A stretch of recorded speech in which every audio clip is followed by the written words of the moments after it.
نحمده ونصلي ونسلم على رسوله الكريم اما بعد فاعوذ بالله من الشيطان الرجيم بسم الله الرحمن الرحيم فاسألوا اهل الذكر ان كنتم لا تعلمون صدق الله مولانا العظيم وصدق رسوله النبي الامين الكريم مولاي صل وسلم دائما ابدا على حبیبک خیر الخلق کلہم۔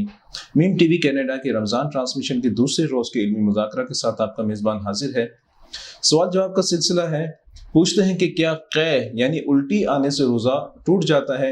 تو یاد رکھیں کہ قے اگر از خود آئی یعنی خود بخود الٹی آئی ہے تو جتنی بھی آئے، منہ بھر آئے یا اس سے زائد آئے، اس میں روزہ نہیں ٹوٹتا۔ اور اگر استقاء ایک چیز کہلاتی ہے، استقاء کے معنی یہ ہے کہ اس طرح سے کوئی چیز کی گئی کہ جس کی وجہ سے اس کو قے آئے، مثال کے طور پر حلق میں انگلی ڈال کے خود قے کو طلب کیا اس نے، اگر ایسا عمل کیا ہے تو اس صورت کے اندر اگر منہ بھر قے آ گئی تو اس کا روزہ ٹوٹ جائے گا۔ واللہ تعالی اعلم۔ پوچھتے ہیں کہ راستے میں گرد و غبار حلق میں داخل ہو جاتے ہیں جو پولیوشن وغیرہ کی وجہ سے ہوتے ہیں، تو کیا اس سے روزہ ٹوٹ جاتا ہے؟ جی نہیں، اس سے روزہ نہیں ٹوٹتا، کیونکہ اس معاملے میں انسان معذور ہے، وہ راستے کی گرد و غبار سے اپنے آپ کو محفوظ عموماً نہیں رکھ پاتا، لہٰذا یہ جو گرد غبار وغیرہ جو راستے میں اڑ رہے ہوتے ہیں اور ہمارے حلق سے اتر جاتے ہیں تو اس سے روزہ نہیں ٹوٹتا۔ واللہ تعالی اعلم۔ سوال پوچھتے ہیں کہ ڈیوٹی کی وجہ سے میں تراویح نہیں پڑھ سکتا، تو کیا میں صرف عشاء کی نماز پڑھوں اور تراویح چھوڑ دوں تو میرے لیے جائز ہوگا؟ جی نہیں، یہ جائز نہیں ہوگا۔ تراویح سنت مؤکدہ ہے، اگر آپ تراویح کی جماعت نہیں پا سکتے، آپ بغیر جماعت کے ڈیوٹی سے جب فارغ ہو کر گھر پر آئیں تو عشاء کی جماعت کی تو آپ کوشش کریں کہ مسجد میں ہی آپ حاصل کریں۔ اگر آپ کو تراویح کی وقت کا موقع نہیں ملتا کہ آپ جماعت کے ساتھ مسجد میں ادا کر سکتے ہیں تو آپ کم از کم اسے گھر پر آ کر 20 رکعت تراویح اپنے طور پر بغیر جماعت کے بھی ادا کر سکتے ہیں۔ واللہ تعالی اعلم۔ ایک صاحب پوچھتے ہیں کہ اگر کسی کے پاس سونا یعنی گولڈ ہے تو اسے صرف پہلے سال زکوٰۃ ادا کرنی ہوگی یا ہر سال زکوٰۃ ادا کرنی ہوگی؟ دیکھیں، مال جس کے اوپر زکوٰۃ لازم آتی ہے، چاہے وہ گولڈ ہو، سلور ہو، یا مرچنڈائز ہو، آپ کے مال تجارت ہو، یا کوئی اور قسم کا مال ہو جو نصاب میں شامل ہوتا ہے اور جس کے اوپر زکوٰۃ لازم آتی ہے، اس پر زکوٰۃ ہر سال ہے۔ ایسا نہیں کہ زندگی میں ایک بار زکوٰۃ دے دی پھر اسی مال کے اوپر آئندہ کبھی زکوٰۃ نہیں دینی، ایسا ہرگز نہیں ہے۔ جس مال کے اوپر زکوٰۃ ہے اس پر زکوٰۃ ہر سال دینی ہوتی ہے۔ واللہ تعالی اعلم۔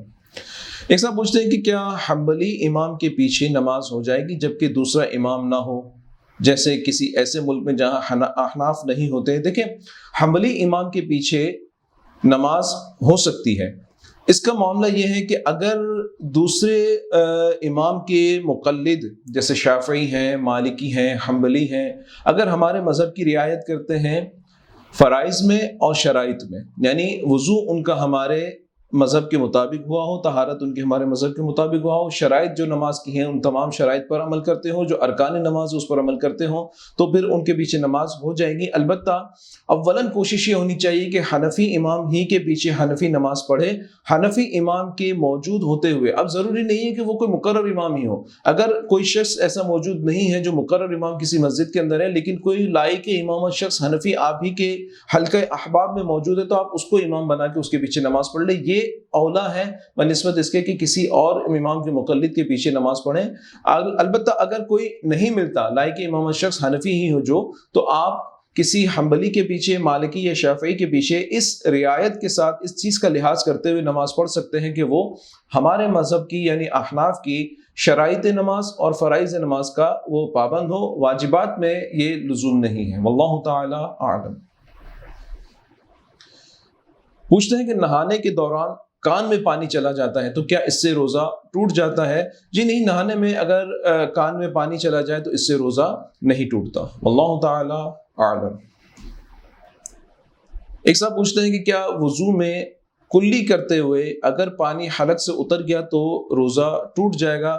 جی ہاں، اس صورت میں روزہ ٹوٹ جائے گا، لیکن یہ چونکہ پانی خطأً یعنی غلطی سے حلق سے اترا ہے، دو صورتیں ہیں، یا تو اس نے جان کے اتارا کہ وہ اپنے آپ کو بھی دھوکہ دے رہا تھا کہ میں اس کو یوں سمجھتا ہوں کہ غلطی سے مجھ سے اترا، لیکن اس کے اتارنے میں اس کا اپنا قصد تھا، وہ جان کے اس کو اتار رہا تھا کہ یہ پانی حلق سے میرے اتر جائے تو میری تھوڑی پیاس بجھ جائے، گرمی کے روزے ہیں، اور میں اس کو یوں سمجھ لوں گا کہ یہ میرے سے غلطی سے اترا، تو ایسی صورت کے اندر بھی اس پہ قضا کے ساتھ کفارہ لازم ہوگا۔ دیکھیں، ایک ہے خطا اور ایک ہے نسیان۔ نسیان میں اگر کسی نے کوئی کچھ بھولے سے کھا پی لیا، اس کو یہ یاد ہی نہیں تھا کہ میں روزہ دار ہوں، تو اس صورت میں اس پر صرف اس کا روزہ جو ہے ٹوٹتا نہیں ہے۔ نسیان کی صورت میں روزہ نہیں ٹوٹتا کہ اس کے روزہ دار ہونا ہی یاد نہ ہو اور اس نے قصدن کوئی چیز یا بغیر قصد کے بھی کوئی چیز کھا پی لی۔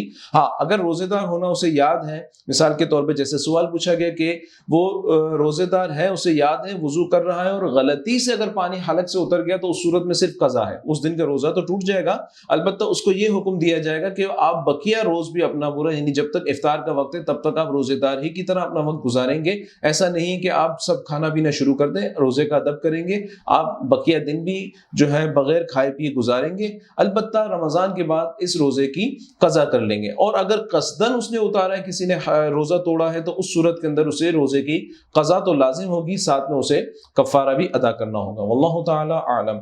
اللہ تعالیٰ سے دعا ہے کہ ہمارے اس سلسلے کو اپنی بارگاہ اقدس میں قبول فرمائے۔ آپ کے ذہن میں اگر کوئی سوالات ہوں تو آپ اسکرین پر موجود ای میل ایڈریس یا واٹس ایپ نمبر پر اپنے سوالات بھیج سکتے ہیں۔ سلسلے میں سوالات کی کثرت ہے، اگر آپ کے سوال کا شمار نہ آ سکا، اگر مکمل رمضان میں بھی آپ کے سوال کا جواب نہ دیا جا سکا، تو آپ اس بات سے بے فکر رہیں کہ آپ کو کم از کم آپ کے واٹس ایپ پہ یا جو ای میل آپ نے بھیجا ہے اس پر اس سوال کا جواب انشاءاللہ تعالی رپلائی کی صورت میں آپ کے پاس پہنچ جائے گا۔ کل تک کے اس سلسلے کے کڑی کے لیے تک آپ اپنے اس میزبان کو اجازت دیجیے، انشاءاللہ کل کے پروگرام میں، تیسرے روز کے کل کے پروگرام میں انشاءاللہ آپ سے پھر ملاقات ہوگی۔ السلام علیکم ورحمۃ اللہ وبرکاتہ۔